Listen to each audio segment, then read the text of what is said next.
anak-anak di grup kita ya di Holy Wings, itu semuanya punya ceritanya masing-masing dan seru sekali. Mereka tuh punya monsternya, punya naganya masing-masing. Contohnya Hotman, dia cerita zaman dulu ya, itu nggak ada yang kayak gini bisa viral-viralan. Pengacara zaman dulu tuh harus bawa pistol, harus punya izinnya untuk bawa pistol kemana-mana.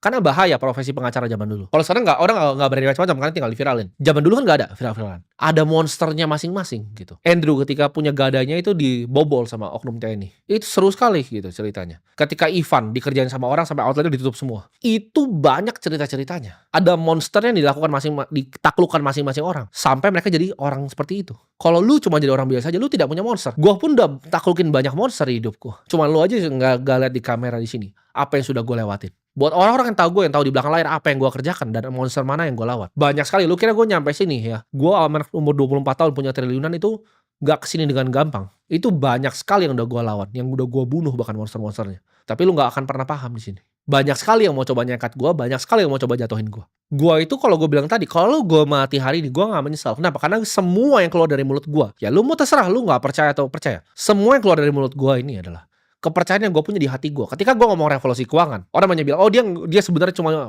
persetan loh. Gue berani bela itu sampai gue mati. Kenapa? Karena gue benar-benar merasa dunia ini tidak adil. Sistem keuangan dunia ini tidak adil dan gue bertekad untuk ubah itu semua. Jadi kalau lu ambil nyawa gue hari ini, gue tidak akan menyesal. Gue tidak akan mundur dan gue tidak akan takut. Gue itu kalau ngomongin masalah uang, ya, uang gue tuh udah hidup ya, anak gue nih ya, punya 7 generasi ke bawah tuh nggak usah kerja sehari hidupnya udah aman semuanya. Gue udah selesain ini gamenya dulu. Sudah selesai lama baru gue nyalakan kamera. Nggak kebalik. Bukan belum selesai gamenya baru nyalain kamera. Malah cuma ngambilin endorse. Gue itu hidup ya. Hidup yang menurut gue seru banget. Ketika gue umur 19 tahun, gue negosiasi depan muka dengan private equity investor nomor 1 di Indonesia. Gue negosiasi valuasi perusahaan gue sendiri. Yang dia mau beli share-nya dari gue, pakai entitasnya dia. Gue jadi nahkoda dari kapal.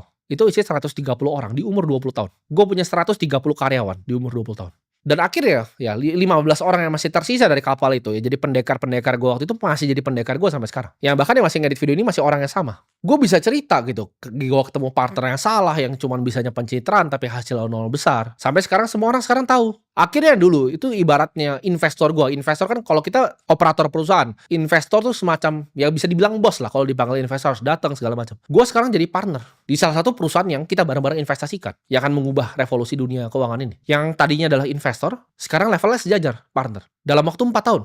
Itu kenapa? Karena reputasi dan skill yang gue punya. Gue nggak takut mulai semuanya dari nol. Orang-orang paling hebat di dunia itu nggak takut mulai dari nol. Elon Musk setelah dia jual PayPal, dia jadi gembel lagi tidur di sofa. Duitnya ditaruh di 3 tempat. Satu itu Solar City, perusahaan solar yang sekarang di merger ke Tesla.